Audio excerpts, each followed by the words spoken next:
जिस दिन हम भगवान राम और भगवान शिव की अविरत भक्ति को जान जाए, पहचान जाए,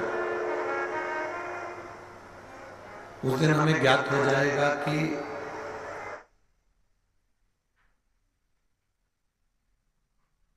भगवान शिव, भगवान राम दोनों अलग नहीं है।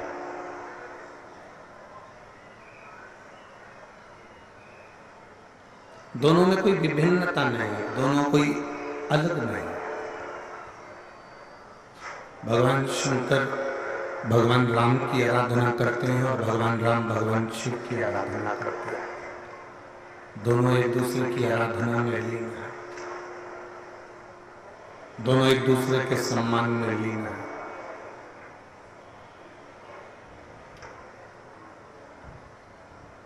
हम इस मृत्यु लोक में रह जरूर रहे हैं, हम इस संसार में जरूर रह रहे हैं, इस संसार में हमारा जन्म जरूर हुआ है और हम इस मृत्यु लोक में रह जरूर रहे हैं।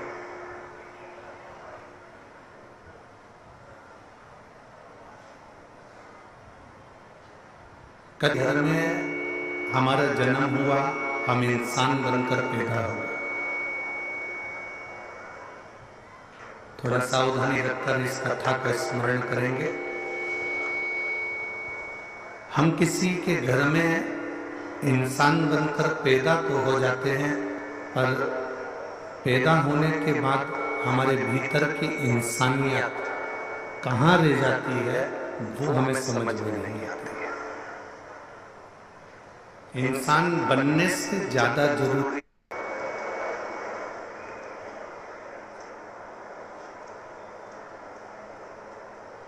इंसान बनकर जन्म जरूर लिया। थोड़ा सा बेस डालो तो सीटी कम मारेगा।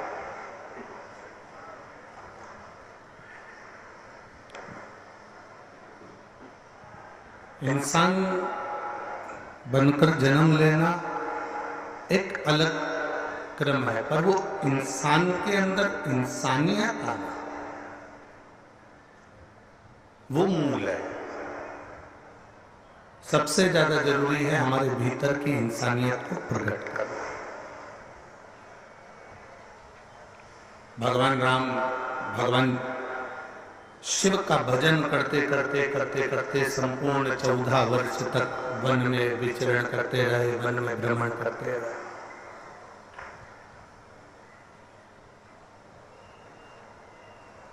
शबरी माता के दरवाजे पर जाना, माता शबरी अम्बा के द्वार पर पहुंचना, निषाद राज से मिलना, सुग्रीव से मिलना, बाली से मिलना, संपूर्ण वन क्षेत्र में किसी सेठ के घर पर या किसी धनपति के घर पर या किसी अन्य के घर पर भगवान एक बार भी नहीं गए। गए तो शबरी अम्बा के दरवाजे पर, गए तो ऋषियों के दरवाजे पर, संतों के दरवाजे पर, गुरुजन के दरवाजे पर। अब ये तो राम जी थे जो गए तो एक साधारण भिलनी के दरवाजे पर, एक साधारण अम्बा के दरवाजे पर वो पहुंचे। अगर आज का व्यक्ति कहीं जाता है तो सबसे पहले ये देखता है कि वो हम जहाँ कथा में जा रहे हैं, हम जिस स्थान पर जा रहे हैं, हम जिस जगह पर जा रहे हैं, हम जिस गांव में जा रहे हैं, वहाँ का सबसे वीआईपी व्यक्ति कौन सा है, वहाँ का सबसे अच्छा व्यक्ति कौन सा है, वहाँ का सबसे जोरदार धनपति, सत्तापति, वैभवपति व्यक्ति कौन सा। कारण क्योंकि हम उसको ढूंढ रहे हैं कि हम वहां जाएंगे तो अच्छे घर में हमारा रहना हो जाए, अच्छे घर में हम रुकें, अच्छी जगह पर हमारा रुकना हो, भोजन हमको प्राप्त हो, अच्छी चीजें हमको प्राप्त हो। और यहाँ जितने कथा को श्रवण करने वाले भक्त बैठे हैं, आराधना करने वाले जितने उपासक बैठे हैं, जितने शिव जी के भक्त यहाँ पर विराजमान हैं, भगवान शंकर के जितने भक्त यहाँ पर बैठे हुए हैं, इन जितने श्रोता भाई बहन यहाँ बैठे हुए हैं ये नहीं देखते कि ये कितना हमको कोई वीआईपी का घर मिलेगा या वीआईपी व्यवस्था मिलेगी या हम वीआईपी व्यवस्था में रहेंगे और बैठेंगे। यहाँ पंडाल में जितने बैठे हैं ना, हम तो 40 गांव वालों से कहेंगे, अगर दिन में तुमको लगता है कि बहुत भीड़ है, हम कैसे कथा में जाएं, तो हमारा तो 40 गांव वालों से निवेदन रहेगा कि अपने पति पत्नी बच्चे परिवार को लेकर कुंभ के मेले में तुम भले ना गए हो, पर अपने 40 गांव में जो कुंभ भराया है इसका दर्शन करने जरूर है। तुम दिन में नहीं जा सकते तो रात में जाकर दर्शन करो। अपने झोले में अपने घर से बेसन रोटी बना लो, पूड़ी सब्जी बना लो, पूरन पोली बना लो और आओ, और इस सुंदर कथा के मंडप में कोई शंकर का भक्त तुमको दिखे, उसके साथ बैठकर 2 रोटी खाकर जरूर जाना, थोड़ा पानी पीकर जरूर जाना। आपको मालूम कि शिव भक्ति किसको कहते हैं। उससे पूछो कि इस कथा के मंडप में जो बैठा हुआ है, कथा के मंडप में बैठे हुए हो, तुम्हें ठंड नहीं लग रही, तुम्हें गर्मी नहीं लग रही, तुम यहाँ पड़े हुए हो, कहाँ भोजन कर रहे हो, कैसे रह रहे हो, उससे उसका अनुभव पूछो।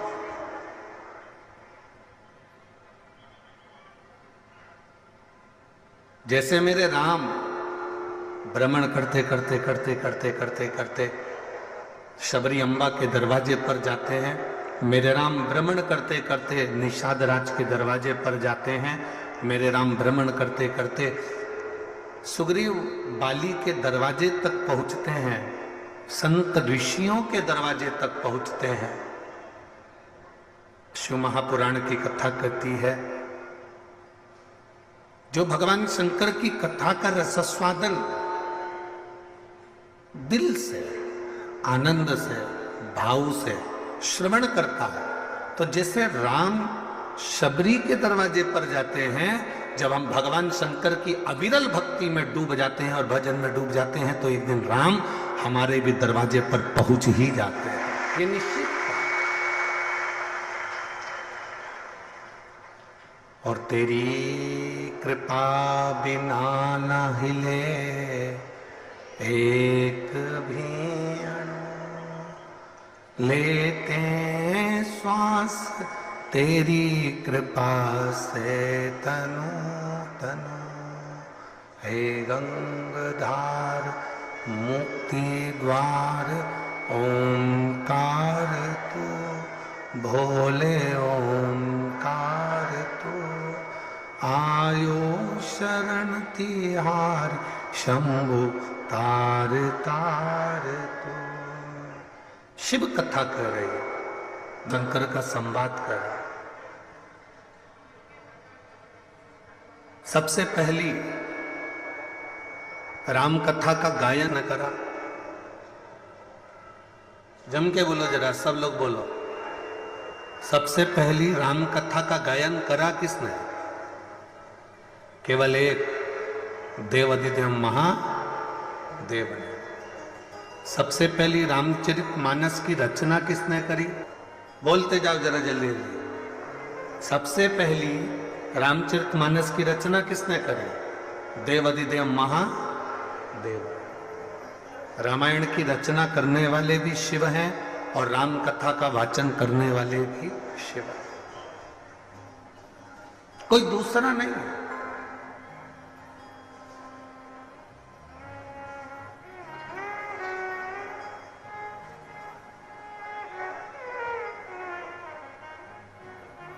रचना करने वाला ही शिव। रामचरितमानस की रचना करना, रामचरितमानस का वाचन करना, ये मेरे देवाधिदेव महादेव ने किया। आप सभी के स्मरण में होगा, सबसे पहली रामचरितमानस की रचना भगवान शिव ने करी, जिसमें 100 करोड़ श्लोक थे।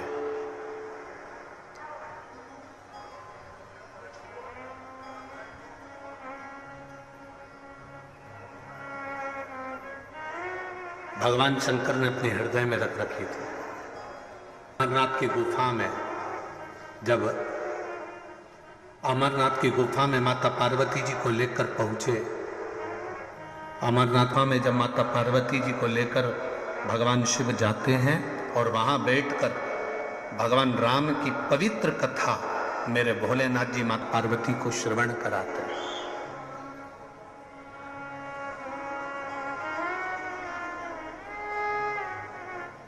बीच बीच में थोड़े थोड़े प्रश्न सम्मुख में आते हैं।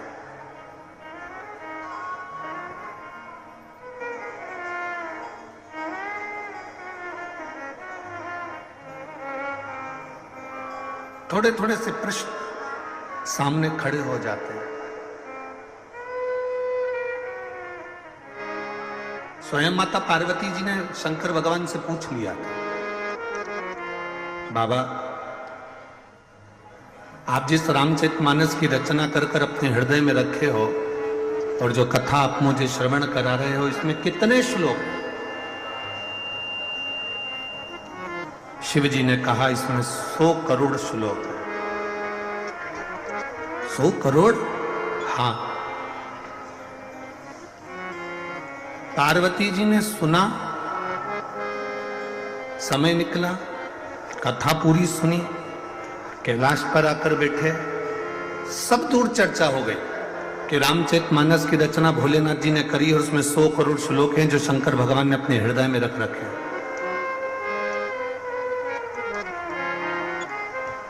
100 करोड़ श्लोक हैं जिसको भगवान शंकर ने अपने हृदय में रखे हैं।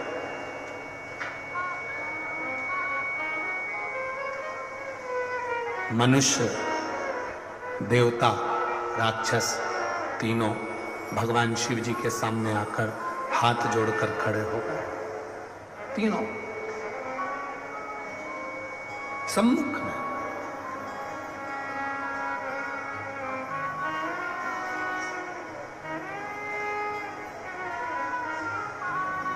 ए भाई, गाय चराने वाला गाय चराता है, गाय के शरीर में कुछ लग जाता है, कोई पत्ता लग गया, कोई पत्ती लग गई, कोई शरीर में कुछ लग गया, तो गाय को थोड़ी सी खुजाल चलने लगती है। जो ग्वाला होता है ना, गाय चराने वाला, वो गाय के शरीर पर हाथ फेरता है तो गाय को बड़ा अच्छा लगता है। आप लोगों ने कभी गाय के शरीर पर हाथ फेरा? जम के तो बोलो जरा, फेरा है ना? जब आप गाय के गले में हाथ फेरोगे तो गाय और आपके करीब में आएगी, और गले में हाथ फेरोगे तो गाय और करीब में आएगी। गौ माता के शरीर पर हाथ फेरोगे तो गाय और इठलाएगी, आपके पास में चिपक कर आएगी। ग्वाला कितनी गायों पर हाथ फेरेगा? फिर गाय क्या करती है कि उसके शरीर पर कोई हाथ नहीं फेरता तो गाय करेगी क्या? फिर कोई खंबा ढूंढती है, कोई पेड़ ढूंढती है, कोई दीवार ढूंढती है। खंबा ढूंढा, दीवार ढूंढी, शरीर को घिसती है तो उसको आराम मिलता। शिव महापुराण की कथा कहती है, भगवान शंकर का संवाद कहता है, शिव तत्व कहता है, भगवान शंकर की पवित्र शिव महापुराण की कथा वर्णन करती है। महाराज, जैसे गाय एक स्थान को ढूंढकर अपने शरीर को घिसती है तो उसको आराम मिलता है, उसी तरह ये मन जब पूरे वन में भटक रहा हो, संसार में भटक रहा हो, कुटुंब में भटक रहा हो, परिवार में भटक रहा हो, और इस मन को कहीं शीतलता नहीं मिलती, तब ये महादेव के चरणों में जाकर ये मन अपना घिसा जाता है, तब इस मन को भी शीतलता का अनुभव हो।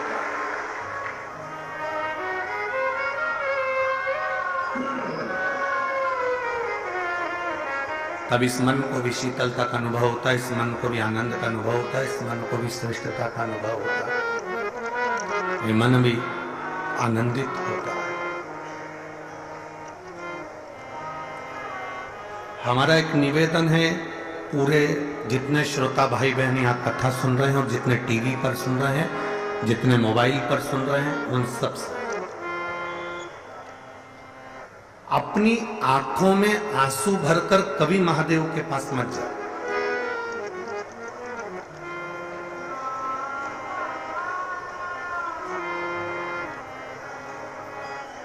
कितना भी दुख कितनी भी तकलीफ हो, कितना भी कष्ट हो, आंख में आंसू नहीं आना चाहिए।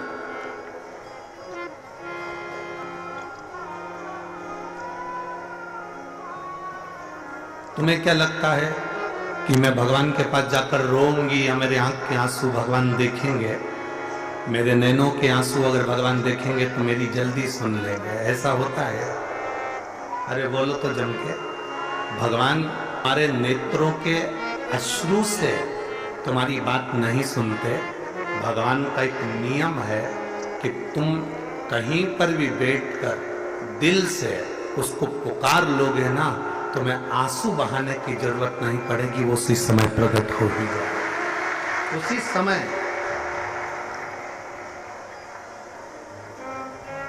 और शंभो शरणे पड़े मांगू घड़ी रे घड़ी, दुख काटो दया करी निदर्शन आओ। शंभो शरणे